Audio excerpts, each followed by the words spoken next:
Hello everyone, welcome to my journey, Life with Rice, without rice. Ngayong oras na ito ay meron na tayong gagawa ng content. Kaya expect nyo na ang magiging content natin ay itong mga comment section na namili lang tayo at ito yung araw-araw nating gagawa ng content. So parang nawiwili lang akong basahin yung mga comment na gusto nating sagutin. So isa-isahin natin.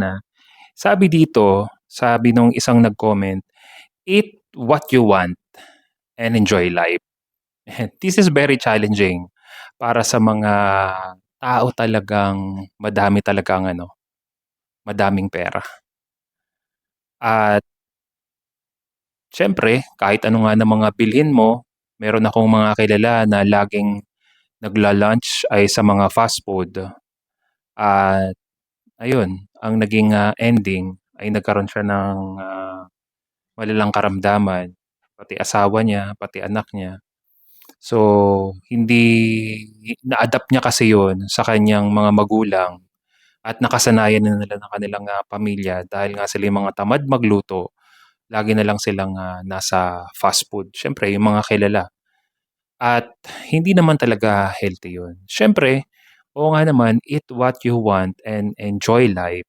Pero kapag hindi ka naging matalino mga kabaka, sa ating mga followers at higit sa lahat yung mga bago nating member ng ating community, kung hindi po kayo magiging matalino at basta kain ka ng kain, naku, siyempre ang pagkakasakit tatandaan niyo po sa mga nakasubaybay sa ating content, eh hindi naman po ito overnight.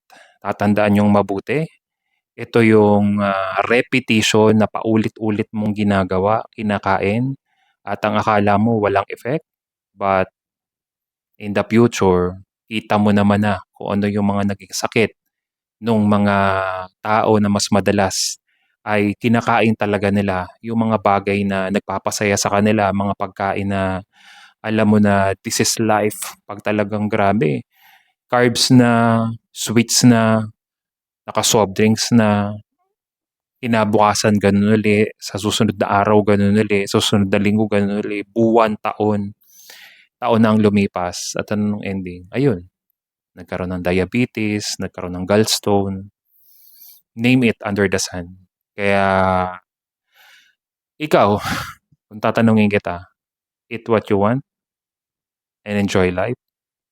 Maybe pag-isipan mong mabuti sapagkat kung anong itinanim mo, yun din ang aanihin. Think about it.